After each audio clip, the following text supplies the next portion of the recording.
আসসালামু আলাইকুম।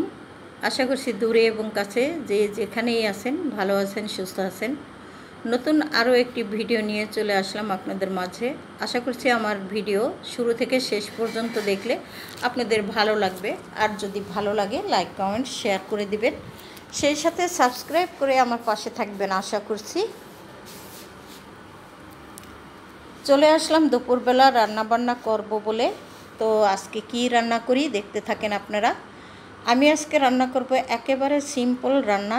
আসলে আমাদের খেতে ইচ্ছে করছে, বহুদিন হয় আসলে মুরগির চামড়া আর পাখনা, হাত পা এগুলো খাওয়া হয় না। তবে এখানে আসলে ঠ্যাং আমি রাখিনি, মানে মুরগির পা, কারণ মুরগির পাগুলো কালো ছিল, সে কারণে আমি ফেলে দিয়েছি। আর এখানে পাখনা আছে।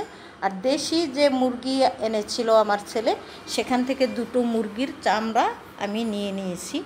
তো চামড়াগুলো হচ্ছে আমি লাউ দিয়ে রান্না করেছি, কারণ লাউতে চামড়াতে অনেক তেল থাকে, সেই কারণে সবজি এই জাতীয় বা আলু এরকম কিছু দিয়ে রান্না করলে ভালো হয়। তাই ভেবে আমি আজকে মুরগির চামড়াটা লাউ দিয়ে রান্না করে নিয়েছি। তো মুরগির চামড়া তো রান্না করা শেষ।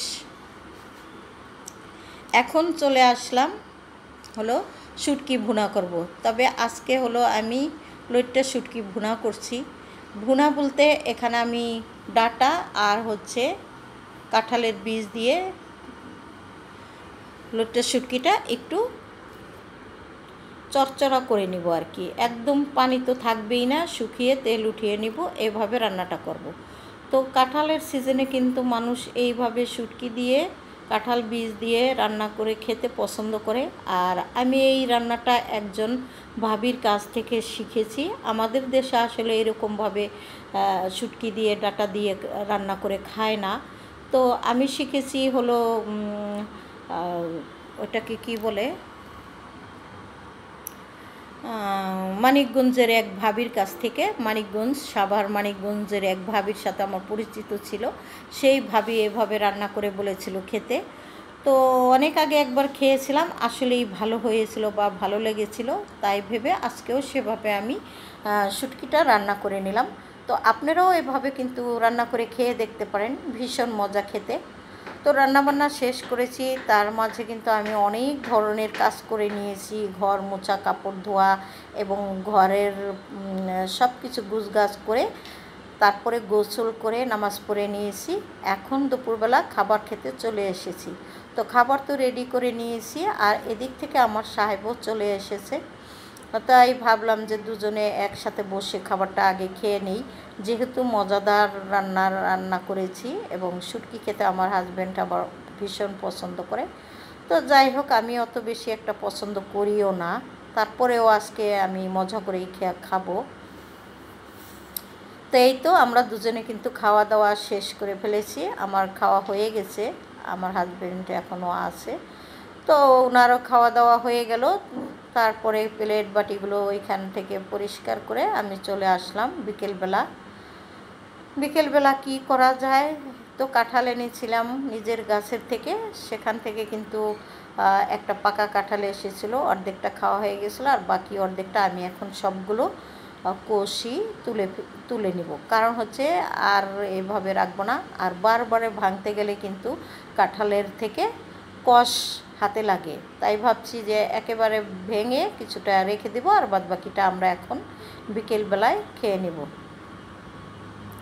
তো দেখতেই পাচ্ছেন আসলে গাছের কাঁঠাল কালার কিন্তু ভীষণ সুন্দর এবং খেতে খুবই সুস্বাদু, মিষ্টি,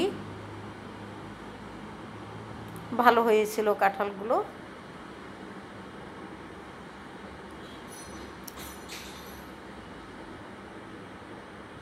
তো এই তো কাঁঠাল প্রায় উঠানো হয়ে গেল। তারপরেও কিছুটা কাঁঠাল রেখে দিলাম, কারণ উঠিয়ে রাখলে কিন্তু কাঁঠাল নষ্ট হয়ে যায়, আমার হাজব্যান্ড বলল, সে কারণে এতটুকু আবার রেখে দিলাম। আর বাদবাকিগুলো একটা বাটিতে রেখে দিলাম। এখন আমি একটু মুড়ি দিয়ে কাঁঠাল খেয়ে নিব। সবার কাছে আমার একটাই অনুরোধ, আমার পাশে থাকবেন, আমাকে সাপোর্ট করবেন। তো ভিডিওগুলো লাইক দিয়ে দিবেন, আর সেই সাথে হলো সাবস্ক্রাইব করে আমার পাশে থাকবেন।